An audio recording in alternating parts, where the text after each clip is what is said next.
This Steve Jones Show podcast is now loading. The Steve Jones Show podcast is presented by Sunbury Motor Company, Purdy Insurance, Brewers Outlet, and NIL Game Changers.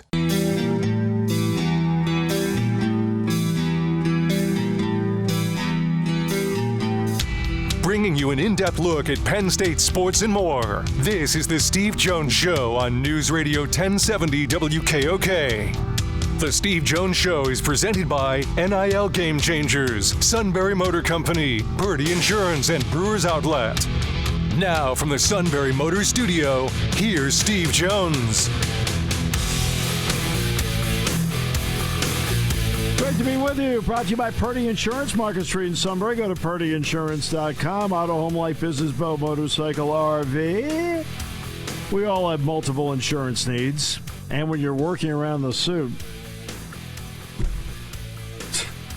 you have multiple insurance needs. They'll do everything they can to save you money. And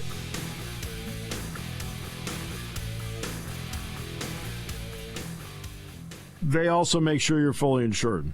They're just the pros. They're just great people. Customer service means everything to them. At Purdy Insurance, Market Street in Sunbury, go to purdyinsurance.com. Missi Matthews at the bottom of the hour. We were going to have John Sauber on earlier today, but something came up very late that John had to cover. So John has to do his job, and just want to make sure you knew that. And we will get John back on at a later date. We do have, Tony Caridi on Monday? Correct. I did my part last night. Okay? I was on his show last night. So I did my part, brother. Yes. All right? So, yeah. I added booking agent to my resume. Well done. Yes, well done. Yes. We mentioned Jahan Dotson was traded by the Commanders to the Eagles. So now the Eagles, the offense, with him as a third receiver, wow. Now there's Iowa coach Kirk Ferentz. He gets a one-game suspension. Why? He and assistant coach John Budmeyer will be suspended for one game for a violation related to the recruitment of transfer quarterback Cade McNamara. They're related to an NCAA investigation, according to sources. Iowa is set to open against Illinois State. Ferentz is scheduled to speak with reporters later this afternoon to wrap up preseason camp. Now, what they did, I don't know. Maybe it's the timing of it. Maybe they got a hold of him during a time they shouldn't have. I don't know. McNamara committed to Iowa December 1st, 2022, just 3 days after entering the transfer portal as a graduate transfer. He started for Michigan in 21. But he suffered a season-ending leg injury in the third game of 2022. Ferentz did announce in July that McNamara was the starter. McNamara and Northwestern transfer Brendan Sullivan had been competing for the job. But again, what they did, it's really unclear. Maybe they had early contact. I don't know. That part I can't answer. But John Budmeyer and Iowa head coach Kirk Ferentz each get a one-game suspension, so they will not coach against Illinois State. You think if Iowa was going to make a recruiting violation, it'd be on a punter? Ed Podolak, who's not going to be doing the games for Iowa this year. In fact, I did a tribute piece. They asked us to do a tribute piece for Ed because he's still going to do their pregame and postgame shows. Last year, he's on with Gary Dolphin, and they have to interview the player of the game, and he says, "Oh, not the punter again." He says it on the air. Like, "Oh, not the punter again." He spoke for every Iowa fan because, Taylor is a terrific player, terrific punter, the whole deal. But we all know offensively how it went for Iowa last year. We all know that.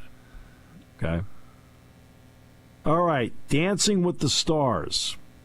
We don't often talk about it for good reason. It's not sports. But the cast was announced this morning on Good Morning America.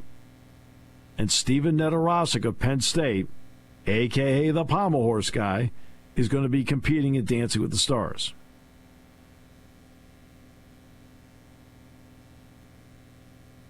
Alfonso Ribeiro is one of the co-hosts. He actually made an appearance at Medler Field, Lebrano Park. Ribeiro loves sports. Loves sports, especially golf. Right? He's a really good player himself. I enjoyed meeting him. He was a good guy. And then Julianne Hough. And the judges are Derek Huff, Bruno Tonioli, and Carrie Ann Nanaba.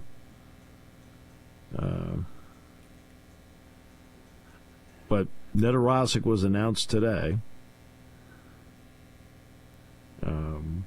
as one of the. It was announced as the first celebrity contestant for Dancing with the Stars, and it premieres September 17th on ABC. And if you're streaming Disney Plus, we're going to get our reality show correspondent on that. Nope. Can we ask him tomorrow if he's on? Oh, you know what? Yeah, he'd watch. Oh, no. You know what? Kevin would watch. That's right. Yeah, my brother would watch. Yeah. Yeah, he would watch. Yeah. That's one of those shows you don't realize has been on for, I bet, almost at least 20 years. Yeah. Yeah, probably. And I think I've watched it as much as you have. A long time ago, I saw it a couple times. Yeah, my mom used to love it.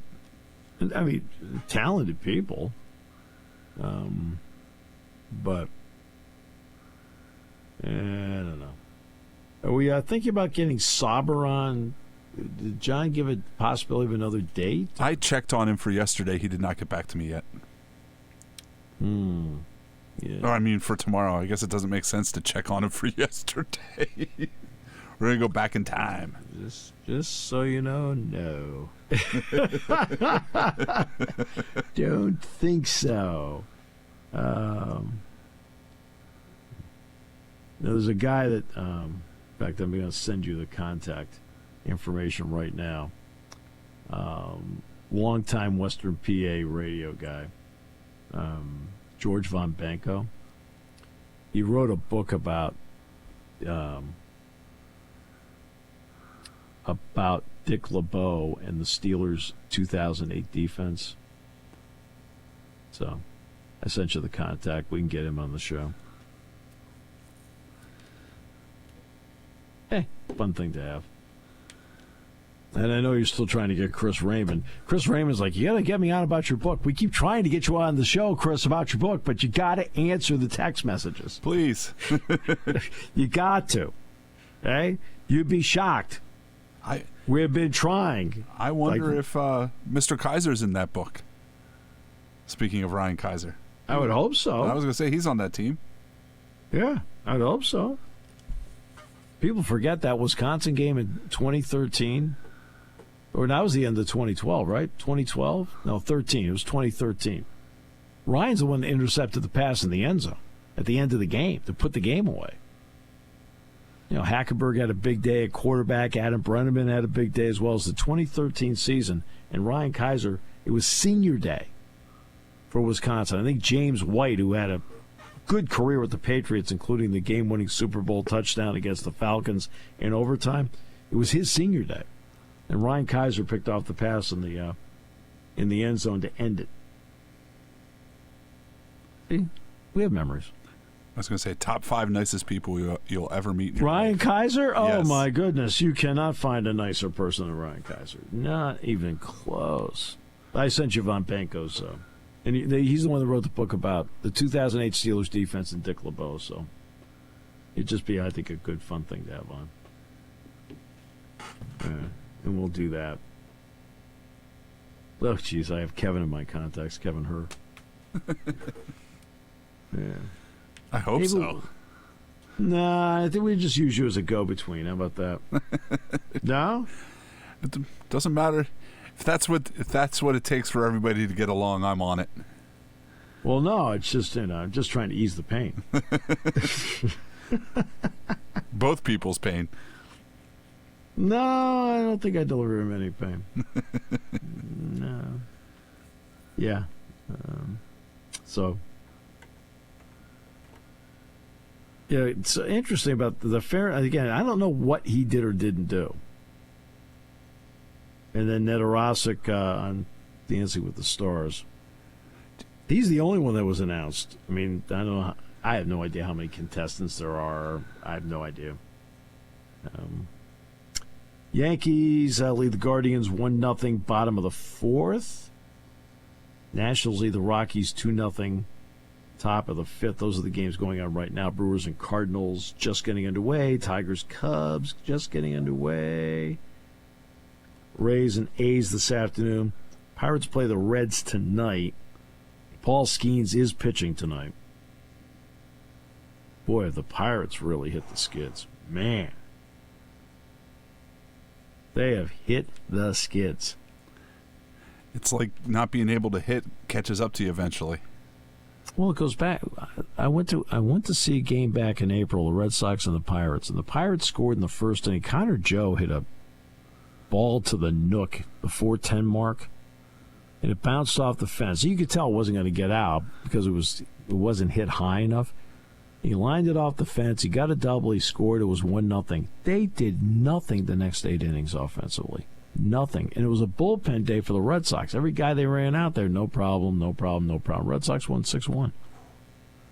But that was the only offense they had, was in the first inning with the first batter. And it's been like that for them all season long. Speaking of teams that can't hit, while we were at break, I also saw the Mariners fired Scott Service. Did they really? Yeah, Dan Wilson's going to take over. Former Reds catcher and Mariners catcher, actually. Yeah, Mariners catcher too.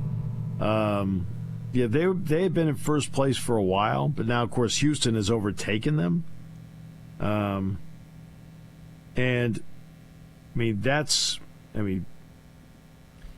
Houston's now up 5 games in the Mariners. The Mariners are now a 500 team.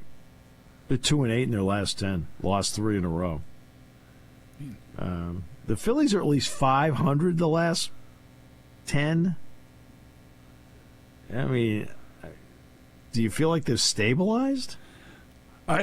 Being off for the last week, I actually have watched a lot of Phillies, and they do seem to be at least stabilized right now. I think it was 28 or 29 batters in a row between the 2 games the last 2 nights that the Atlanta pitchers retired until they rallied last night. So the offense still isn't quite where they need it to be. But Wheeler Nola pitched well the last 2 games, and Sanchez pitched well the last time out. So I feel like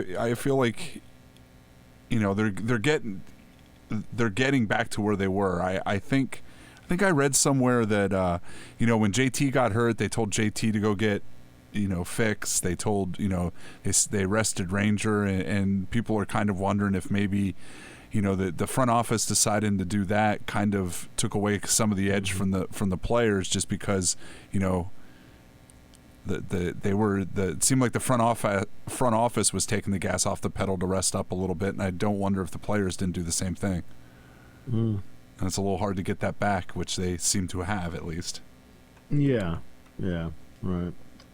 Well,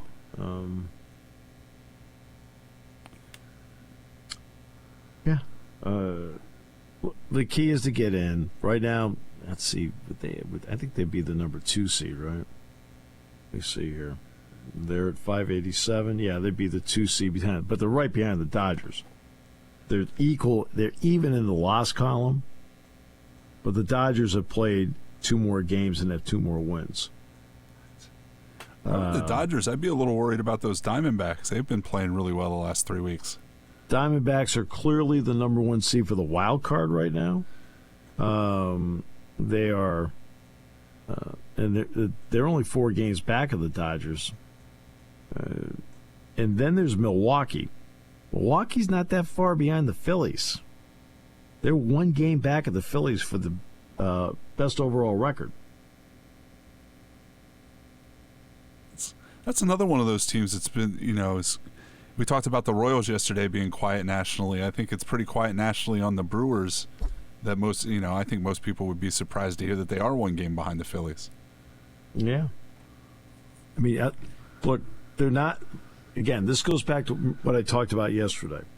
I thought when we had national sports networks that everybody would get a fair shake and people would know a lot more about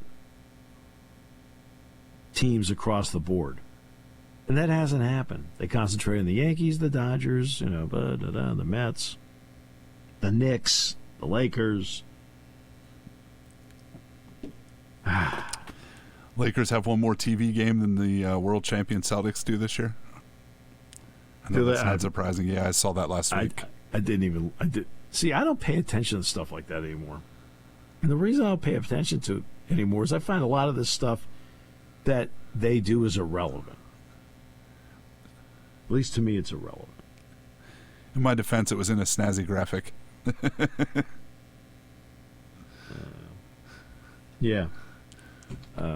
So, I mean, you see something, you go, okay, what? It's like, to me, it's so much has become whatever. Look, you want to do that, fine. I just don't get upset about stuff like that. I don't care. I also don't have as much time to watch those games. I mean, like, you take Dancing with the Stars. I mean, actually, but this is going to sound crazy. Once football season starts and baseball season ends, I actually have more time to watch stuff. I know that sounds crazy, but because baseball is an everyday deal, so I've done it now. This will be the third straight night I've done a game, and then I've got a game in Williamsport tomorrow. Then I've got a game home on Saturday. Then I've got a game at Williamsport Sunday. Then Monday's an off day. Then I've got a home game on Tuesday, home game on Wednesday, the talk show with James on Thursday, followed by immediately, then I'll tape the pregame with him. And then I've got a game that night. Then Friday's a travel day to West Virginia. Saturday, I've got the game at West Virginia. We're going to be starting at 10:30. It's noon. Sunday there's a practice. I'll go to that. But that's, essentially, that's going to be prepping for Bowling Green, which I'll do that, and I'll get that done in the morning. Monday, Labor Day, I have a game at 105 up at Williamsport. I got a home game, the last home game of the season for the Spikes on Wednesday the 3rd. No, I'm sorry. Tuesday the 3rd. And then Wednesday the 4th, I'm at Williamsport for the regular season finale, and then we'll see if the Spikes are in the playoff game on the 5th. Then after that, on the 6th, I got to practice, whatever. The 5th, I'm going to have to do the talk show with James, and then the pregame show. The 6th, Friday, except for going to practice that day, doing this show, and I've got nothing. And then Saturday, Bowling Green. Then Sunday, except for going to the walkthrough, I'm off. And then Monday, no practice. After that, and then Tuesday, it's just do the show, go to practice, done, but nothing at night. See, once I get to football season, now when basketball starts, okay, and it overlaps in November, because they don't have the basketball schedule out yet, but I think they're going to play on Monday the 4th, Friday the 8th, Tuesday the 12th. I know they're playing St. Francis on Tuesday the 12th. But I think they're going to play on the 4th and the 8th, Monday, Friday that week, and then play it Tuesday the 12th. The game on the 15th in Baltimore I can't do because I'm traveling to Purdue. Joe Putnam's going to do that one. And then the 20th I've got a game, which is a Wednesday, which then leads into the road trip to Minnesota, which is I'll go out on Friday the 23rd. It's the 23rd, right? No. Friday the 22nd. 23rd is the game in Minnesota. I'll fly to Daytona. And that game, by the way, with Fordham is a 4 o'clock in the afternoon game, so that will be on at 3:30. And then we don't know what time the Tuesday game is Thanksgiving week. It is either 1:30 or 4 o'clock. Todd's like thinking, hey, I could be off all week. But see, I don't see much of what's going on at night. I haven't watched a lot of other games because, I've had a lot of baseball. Once football season starts, I actually can watch a few more things at night. Somebody like Missi's going to be on here in a few moments. Talking about the Steelers. I haven't seen the Steelers play. I haven't seen them. Because the game was opposite something else I was doing. I was going to say, from what we talked about, it doesn't seem like you miss much. Oh, sounds brutal, to be honest with you. Sounds brutal. What was it? The Steelers were averaging like 3 yards per completion, not just per attempt, but per completion. Jack was talking to me about it at practice yesterday. Jack and I were talking about it yesterday. He says, Steve, you can't believe it. He said, short passing game? He says, I've never seen a short passing game like that in my life. Okay. All right. We'll take a break. Back with more in a moment. Brought to you by Purdy Insurance here on News Radio 1070 WKOK. Sunbury Motors Hyundai is 43 new Hyundais away from their all-time sales record through August. With 134 new Hyundais to choose from, plus deep discounts and low interest rates, SMC is going to break this record. Sunbury Motors has 48 2024 Tucsons available, starting at $32,568, or get 1.99% financing for 60 months. Looking for the most versatile compact truck on the planet? Take up to $3,000 off the 2024 Santa Cruz. The Santa Cruz starts at $31,247, and there's 16 in stock. Here you go, car buyers. SMC has 11 2024 Elantras with 1.99% financing for 60 months, and Elantra start at just $22,960. If you want to have a fun day, you have to buy a Hyundai. We're breaking the record in August with 43 new Hyundai sold. Hurry in to Sunbury Motors Hyundai in the North 4th Street Auto Plaza, Sunbury. Hi, this is Season. For over 100 years, the Purdy Insurance Agency has been protecting families and businesses of the greater Susquehanna Valley and beyond. With the experience of our trained and knowledgeable staff, you can rest assured that your needs will be evaluated and met by some of the industry's best representatives. No matter what your insurance needs are, call Purdy Insurance today at 570-286-5855. Visit our website at purdyinsurance.com or check us out on Facebook to see what we can do for you.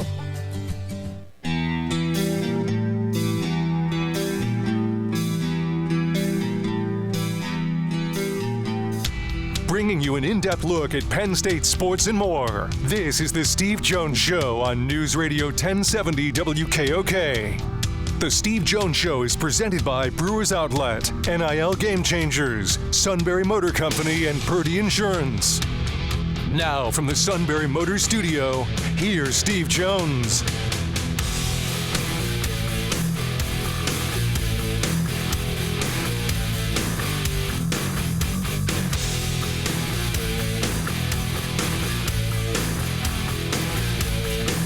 Great to have you with us on the show today. And this half hour being brought to you by our good friends at Brewers Outlet, Reagan Street in Sunbury, the beverage supermarket. Imports, domestics, microbrews. The best selection of beer anywhere. Wine coolers, water, soft drinks, snacks. They roast their peanuts fresh and hot every day. And the pickle bar, led by my two favorites, the Barrels and the Dills, indeed second to none. All at Brewers Outlet, Reagan Street in Sunbury.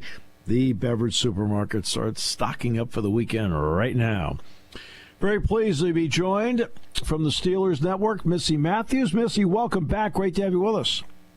Thanks, guys. Appreciate you having me.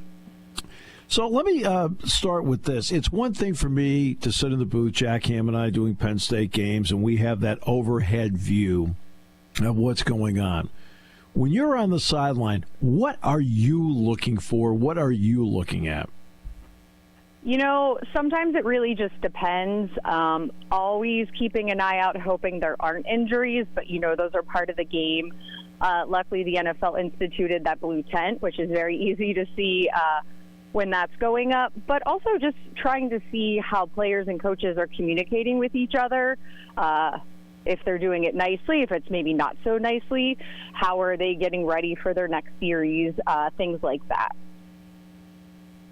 So Arthur Smith's a part of this. And by the way, I'm a big Arthur Smith guy. I thought it was a great hire. What was the sense of communication with the quarterbacks on the sideline as you watch them go through that?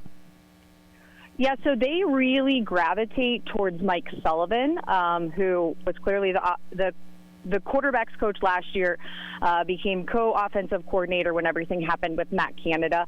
And he's always that guy that's kind of sitting there ready to go with the tablet. They clearly have their own quarterbacks coach as well, and Arthur Smith is a guy who likes to be on the sideline. He's talking to everybody. The one time I'm walking past the offensive line, which they're a very big group, especially when they're sitting on a bench, and all of a sudden I look and, there's Arthur Smith's head. He wanted to know what they were talking about. So he kind of bebops around. But I would say just through the first two games, Mike Sullivan seems to be the one that's really communicating with the quarterbacks when they come off.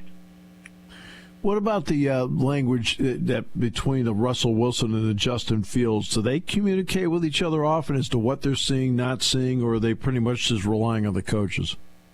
No, those two, it is I don't want to say the perfect marriage, but they are two guys who clearly have been starters, who clearly, know what it's like to have the pressure. Clearly, Russell Wilson has a more extensive career, has a Super Bowl on his resume, but Justin Fields is very vocal. He's a very quiet guy, whereas Russ's personality is more, you notice it, even if you're just walking down a hall. But talking to wide receivers, talking to each other, and, going back once they traded for Fields, he even said Russell Wilson is somebody that he watches and who he liked before he got into the NFL and just his game. And now they're getting a chance to work together. And Russ is a huge leadership guy for everybody, but I think he takes some aspect of, it's my chance to show Justin how to be the guy and continue to be the guy in the National Football League.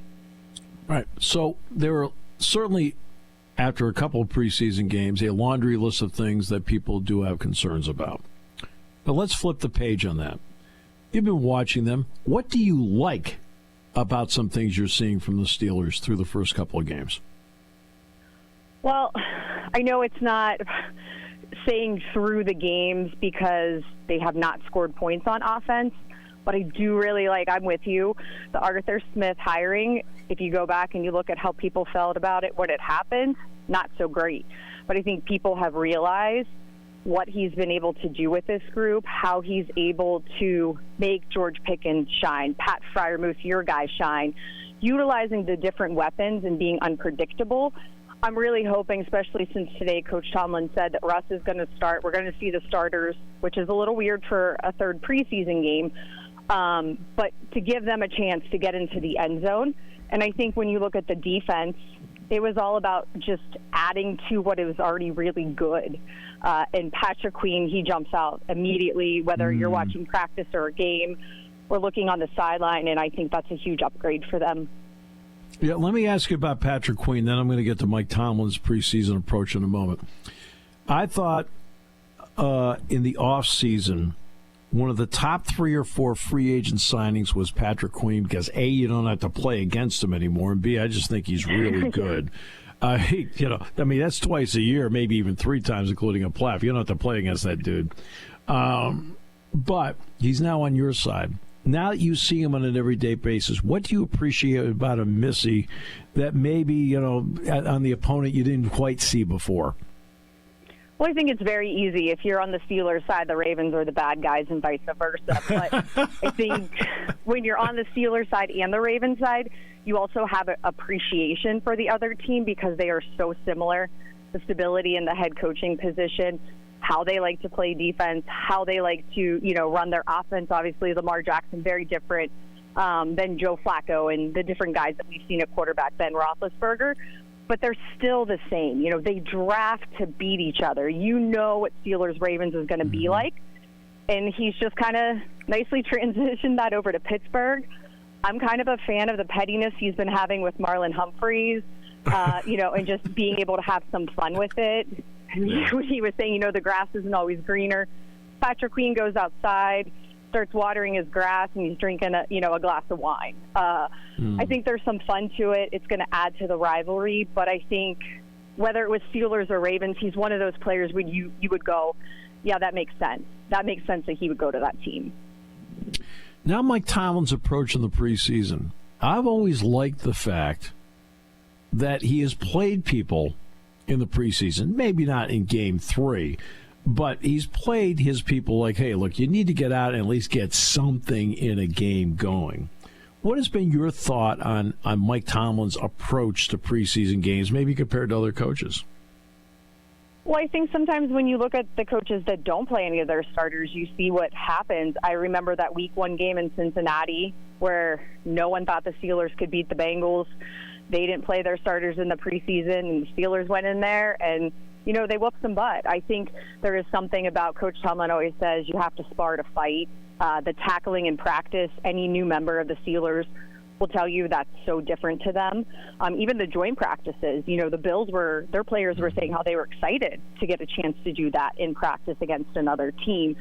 I think it makes sense, and I think, there's one less preseason game, and even last year I had to go back because I'm so used to the third preseason game, being where the starters play, but then there's no fourth where they never play. And when you look at it, last year everybody but Cam Hayward and Larry Ogunjobi played. And those two were dealing with injuries. So it makes sense that, as he said today, his famous, all that are healthy will play. Oh, and I completely agree with that because I just think the tackling part is interesting. Missi, I don't know. I can't remember. Is it 8 tackling days are allowed in camp? Something like that. It's a lot of thud, tag off, things like that these days. And I usually feel that by game 3 is about the time I see in college and about game 3 in the NFL where I feel like tackling is pretty good. And I usually feel like the Steelers are one of the better tackling teams because they've at least done it in a couple of preseason games instead of doing tag off in practice. Yeah, I think, you're not warming up to it. It's kind of just part of what you do, and it makes sense that way. So I think it has worked for them, and it's even, when tackling doesn't get so clean in the middle of the season, you can put pads on then, and Coach Tomlin's not afraid to use those days. I think most teams probably say for practices, we're not putting on pads, week 10, but if he doesn't like what he's seeing, he brings it back to practice, brings it back to basics is what he kind of always says, even just how much they utilize having, the NFL officials there for practices to just help them. So they all get it and everyone's on the same page. Anybody surprise you or anything surprise you during the course of this preseason? That's a good question. I would say I want to say Beanie Bishop, but the fact that he was hurt and was not able to play in that second game, I'm hopeful that, he gets through this week and he is able to play in the third because that's a spot where it was, one of the highly contested competitions, quote unquote, for a position battle throughout camp. And slowly but surely they've lost guys to injury. And I just think he, being named a starter, yes, it's for the preseason as an undrafted guy, your rookie season. Everyone in the media went, has this ever happened? Like, if this happens week 1, like when did this happen last, So I would say him being able to translate that has been great. But again, it's really going to come down to Saturday and if he's able to play. Okay, the running back spot. I mean, one thing about Arthur Smith. Arthur Smith's had a lot. You mentioned Pat Fryermuth. He's had a lot of success making tight ends around him better. Kyle Pitts certainly was better. And Derrick Henry looked like a pretty good product at Tennessee when Arthur was there. Just an opinion. Seemed like a decent back to me. What about Najee Harris and how he is taken to what Arthur Smith wants to do? I think Najee is, well, first of all, I think there is a chip on his shoulder. He basically said that when he came to camp for report day, that was the last time he really spoke to the media. But he is one of those guys that prior to this whole thing with the fifth-year option is maniacal about how he trains in the offseason, even in season, how he takes care of his body. I mean, his rookie year, we had a chance to talk to him early in the season. He's like, well, I got to go to yoga class. And you're like, oh. He's like, well, yeah, at Alabama, we did yoga. We did things to help our body get ready to play football that might not seem traditional, but they do help. He's like, I'm a running back. I go in weird places and weird positions, So I think that he will thrive in an Arthur Smith offense. I hate that Jaylen Warren got hurt. Being able to possibly see those two together, I'm also interested in what that workload would be for each of them. So hopefully for week 1, when the team goes Atlanta, Jaylen will be back. All right, so Pickens is a chance to be a really special player. We know what Freiermuth can do. Washington's not a bad tight end. On the opposite side, it would be great to have some balance. So how has Van Jefferson done to this point? I think he's been what you would call the guy who would be the quote-unquote second wide receiver who stood out the most. I also think Scotty Miller is like a sneaky pick in terms of being able to utilize. He clearly has a relationship with Arthur Smith. He's been in his offense before, but there's just some things that he does where he stands out. We've seen it translate into the preseason games, but I just think Van came in almost refreshed. He was traded. He was with a new team after he won a Super Bowl. One of those things are, you're going across the country and you're trying to learn new things and whatnot. And I just think that he took the mentality at camp of the equipment guys told me Antonio Brown used to catch 300 balls on the jugs machine. He's like, I'm doing it every day. Like, why would I not do that? So I like, the hand in the pile, knowing and being familiar with Arthur, and then almost being like that the vet guy who can kind of help. I understand George Pickens has been in the offense longer, but Van's one of those guys who's you would want your young receivers to follow. Finally, Missy, look, we all love, respect Bill Hillgrove. Decades and decades of being just the standard bearer for so many broadcasters in this state. But it's now a new time, and Rob King is now there. What's it been like to be a part of this team, and how much are you looking forward to the future with this particular team and Rob up there in the booth? Yeah, I mean, I think we're all going to miss Billy tremendously. And, he came up to training camp one day. He still texts everybody. I'm so glad he's still calling pick games and staying in football. Yeah. But I actually knew Rob from when I interned back in the day at FSN Pittsburgh, for people who remember what that even was and what it is now. So I've known him for a very long time, and I think he's just one of those most respected guys who helps others. I can't tell you how many people like me can say, hey, when I was an intern or when I was younger, when I was cutting my teeth, Rob King was there. And I just think he's an awesome addition, the perfect person to take over for Billy, and I think it's going to be a lot of fun. Missy, thanks so much. Really appreciate your time so much, and looking forward to a fun season. All right, thanks so much, Steve. Have a great day. You too. Missi Matthews joining us from the Steelers Network. This half hour being brought to you by our good friends at Brewers Outlet, Reagan Street in Sunbury. The Beverage Supermarket imports domestics microbrews, the best selection of beer anywhere. Wine coolers, water, soft drinks, snacks. They roast their peanuts fresh and out every day. 6 great flavors of slushies. Pickle bar led by the barrels and the dills, indeed second to none. At Brewers Outlet, Reagan Street in Sunbury. On News Radio 1070 WKOK.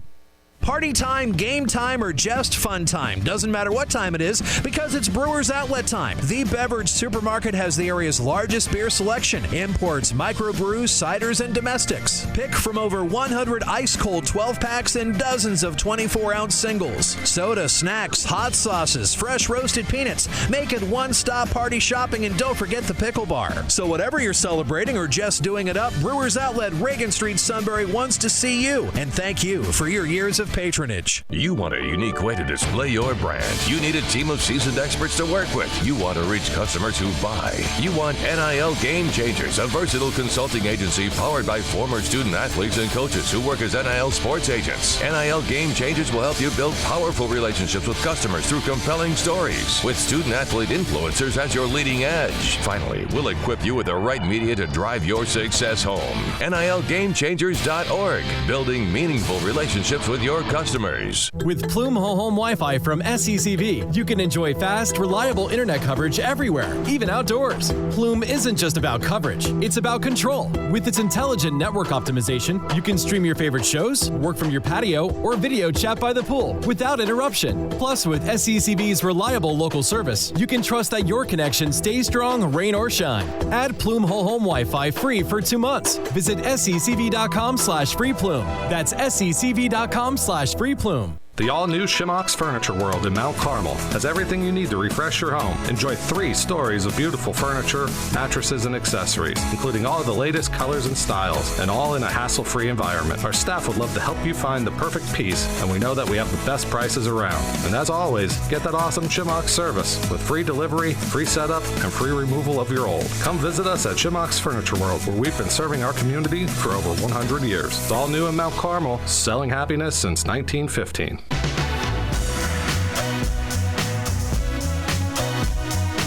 Brewers Outlet. People always ask me what gets us through the staff meetings. All right, so what? Pickles and beer.